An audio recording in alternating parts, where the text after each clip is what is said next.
National education പോളിസിയുടെ അപകടമാണെന്ന് തോന്നുന്നില്ല ശരിക്കും.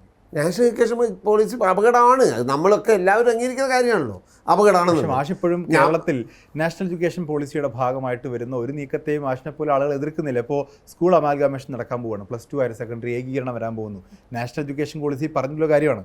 നമ്മൾ ക്രെഡിറ്റ് സിസ്റ്റം നടപ്പായി കഴിഞ്ഞു, ഈ PMC നടപ്പായി കഴിഞ്ഞു. അപ്പോൾ നാഷണൽ എഡ്യൂക്കേഷൻ പോളിസിയെ തത്വത്തിൽ എതിർക്കുന്നു, പ്രായോഗികമായി നമുക്കൊന്നും ചെയ്യാൻ പറ്റില്ല. അഭിപ്രായ വ്യത്യാസമുണ്ട്. എന്താ പറഞ്ഞാൽ നാഷണൽ എഡ്യൂക്കേഷൻ പോളിസി എന്ന് പറഞ്ഞാൽ അതിലുള്ള മുഴുവൻ കാര്യങ്ങൾ എതിർക്കുക എന്നല്ല. ഇപ്പോൾ ഞാൻ പറഞ്ഞല്ലോ, ഹയർ സെക്കൻഡറി ഏകീകരണത്തെ എന്നെ സംബന്ധിച്ചിടത്തോളം എനിക്ക് യാതൊരു എതിർപ്പുമില്ല. ഞാനതിൻ്റെ വക്താവാണ്, അത് ചെയ്യണമെന്ന്. അത് നാഷണൽ എഡ്യൂക്കേഷൻ പോളിസി പറഞ്ഞിട്ടുണ്ടെന്ന് കരുതിയിട്ട് അതിന് മുമ്പേ നമ്മളിവിടെ പറഞ്ഞിട്ടില്ല. നമ്മളിവിടെ പറഞ്ഞു കൊടുക്കുന്ന സാധനമാണത്. 1 to 5, 5 to 8, 9 to 12 എന്നുള്ളത് നമ്മുടെ ഖാദർ കമ്മീഷൻ റിപ്പോർട്ടുള്ള സെഷനാണ്. അതിനുശേഷം തുടർന്ന് അതെ അല്ല അതുകൊണ്ട് ഞങ്ങൾ പറയുന്ന സ്ട്രക്ചറൽ റിഫോം എന്ന് പറയുന്നത് ഖാദർ കമ്മിറ്റി റിപ്പോർട്ട് വെച്ച സാധനമാണ്. അതായത് നമ്മൾ വെച്ചതാണ്. അത് NEP-യിലുണ്ടെന്ന് കരുതി ഞങ്ങൾ പണ്ട് അംഗീകരിച്ച കാര്യത്തെ തള്ളി പറയണോ? ആവശ്യമില്ലല്ലോ. അതാണ് ഇതിൻ്റെ വസ്തുത. നിങ്ങൾ അതിലുണ്ട് എന്നതുകൊണ്ട് അതേസമയത്ത് അതിലുള്ള മറ്റു പലതും ഉണ്ട് NEP-യിൽ പറയും. അതിന് നമ്മൾ എതിർക്കേണ്ട ഭാഗങ്ങൾ നമ്മൾ മറ്റു പലതും നടപ്പാക്കാനുള്ള ലാബാണ് നടക്കില്ല. കേരളത്തിൽ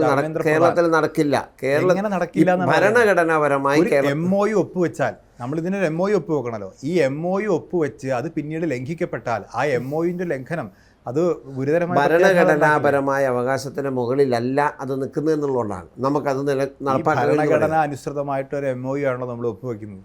ആ ഒപ്പുവെച്ച അത് ഞാൻ പറഞ്ഞു, അത് സെൻട്രൽ സ്റ്റേറ്റ് റിലേഷൻസൊക്കെ ബന്ധപ്പെട്ടുള്ള സാധനമാണ് ഈ MOU എന്ന് പറയുന്ന സാധനം. ഭരണഘടനയുടെ ഒക്കെ മേലെ നിൽക്കുന്ന സാധനമാണ്. നമ്മൾ എത്രയോ കാര്യങ്ങൾ അങ്ങനെ ഭരണഘടന പ്രൊവിഷൻ വെച്ചുകൊണ്ട് തന്നെ റെസിസ്റ്റ് ചെയ്ത് പോരുന്നുള്ളൂ ഓരോ സംസ്ഥാനവും. മാത്രമല്ല ഈ പറയുന്ന ഇനി SSKയിൽ തന്നെയും അത് NEP-യിലേക്ക് നിങ്ങൾക്ക് കണക്ട് ചെയ്യാൻ പറ്റുന്ന ഒരു സാധനമാണ്. അതിൽ SSKയിലൊക്കെ പോളിസി പറയുന്നിടത്തും സെൻട്രൽ ഗവൺമെൻറ് നടപ്പാക്കുന്ന പദ്ധതി അതേപോലെ നടപ്പാക്കാനല്ല പറയുന്നത്. ഇപ്പോൾ ഒരു ഉദാഹരണം, നമുക്ക് ഇവിടുത്തെ പ്രൈമറി സ്കൂളിലെ ആവശ്യങ്ങളല്ല ഛത്തീസ്ഗഡിലെ കുട്ടികൾക്ക് പ്രൈമറി സ്കൂൾ ആവശ്യമെന്ന് പറയുന്നത്. അവിടെ ഒരുപക്ഷെ എൻറോൾമെൻറ്റ് പൂർത്തിയാവാത്ത സ്ഥലങ്ങളാവും, റിട്ടൻഷൻ നടക്കാത്ത സ്റ്റേറ്റാവും. നമ്മളതൊക്കെ കഴിഞ്ഞൊരു സ്റ്റേറ്റ് ആകുമ്പോൾ അതിൻ്റെ അടുത്ത ഘട്ടത്തിലേക്കാണ് നമ്മൾ ആലോചിക്കുക. അതിനുള്ള ഫ്ലെക്സിബിലിറ്റി, പ്രയോറിറ്റി നിശ്ചയിക്കാനുള്ള അവകാശം സംസ്ഥാനങ്ങൾക്കുണ്ട്. അത് ഈ പോളിസിയുടെ ഒക്കെ ബേസിക് ഡോക്യുമെൻറ്റിലുണ്ട്. നമ്മൾ ഒരു അപകടം എന്ന് പറയുന്നത് ഇപ്പോൾ CPI ഉൾപ്പെടെ മുസ്ലിം ലീഗും കോൺഗ്രസും എല്ലാ പാർട്ടികളും പറയുന്ന അപകടം എന്ന് പറയുന്നത് നാഷണൽ എഡ്യൂക്കേഷൻ പോളിസിയുടെ അപകടമാണ്. അതിൻ്റെ ഏറ്റവും പ്രധാനപ്പെട്ട മൗലികമായിട്ടുള്ള സ്വഭാവം എന്ന് പറയുന്നത് 1 country 1 text book, 1 country 1 board. ഇപ്പോൾ നമ്മൾ 1 country 1 ടാക്സ് നടപ്പാക്കിയ രാജ്യമാണ്. ഇനി ഈ 1 country 1 ടെക്സ്റ്റ് ബുക്കിലേക്ക് പോയാൽ ആ ടെക്സ്റ്റ് ബുക്കിൽ വരാൻ പോകുന്ന കണ്ടന്റ് എന്തായിരിക്കും എന്നതിനെക്കുറിച്ചൊരു ആശങ്കയുണ്ട്.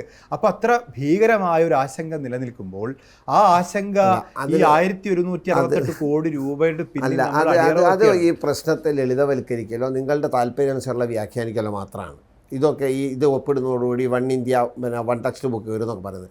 ഞാൻ നേരത്തെ പറഞ്ഞു ഇതിൻ്റെയൊക്കെ മേലെ നിൽക്കുന്ന ഒരു സാധനമാണ് ഇന്ത്യൻ ഭരണഘടന. നിങ്ങൾ അതിനെ അംഗീകരിക്കും. ഇപ്പോൾ ഇവർക്ക് ഭരിക്കുന്ന കക്ഷിക്ക് വലിയ മെജോറിറ്റി അല്ല, ഞാൻ പറഞ്ഞു തന്നല്ലേ, വലിയ മെജോറിറ്റി ഉള്ള ഒരു ഇപ്പം 4-ൽ 3 മെജോറിറ്റിയിലെത്തുകയും അവർക്ക് ഇന്ത്യൻ ഭരണഘടന തിരുത്താൻ കഴിയുകയും ചെയ്താൽ ഈ പറഞ്ഞൊക്കെ ആശങ്ക തന്നെയാണ്. അത് നമ്മൾ ഇതിനേക്കാൾ വലിയ ആശങ്ക മുമ്പിലുണ്ട്.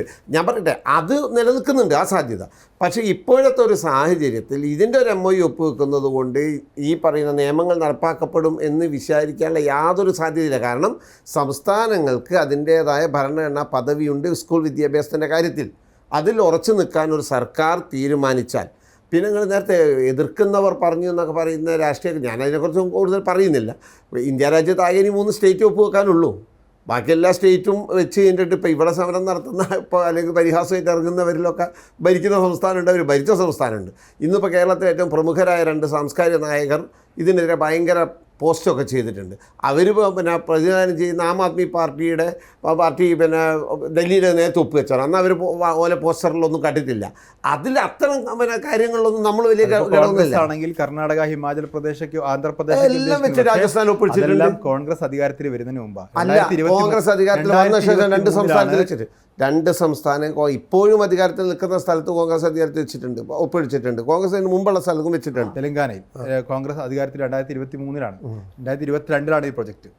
കർണാടകയിൽ 2023-ലാണ് അധികാരത്തിൽ വരുന്നത്. ഈ പ്രൊജക്ട് വന്നത് 2022. അതെ അതെ. അപ്പോൾ അവരൊക്കെ നേരത്തെ ഒപ്പുവെച്ചതാണ്. അല്ല, ഒപ്പുവെച്ചിടത്തും അല്ല കോൺഗ്രസ് തന്നെ ഒപ്പുവെച്ച സ്ഥലങ്ങളുണ്ട്. അതുകൊണ്ട് ഞാൻ നോക്കിയിട്ട് കൃത്യമായി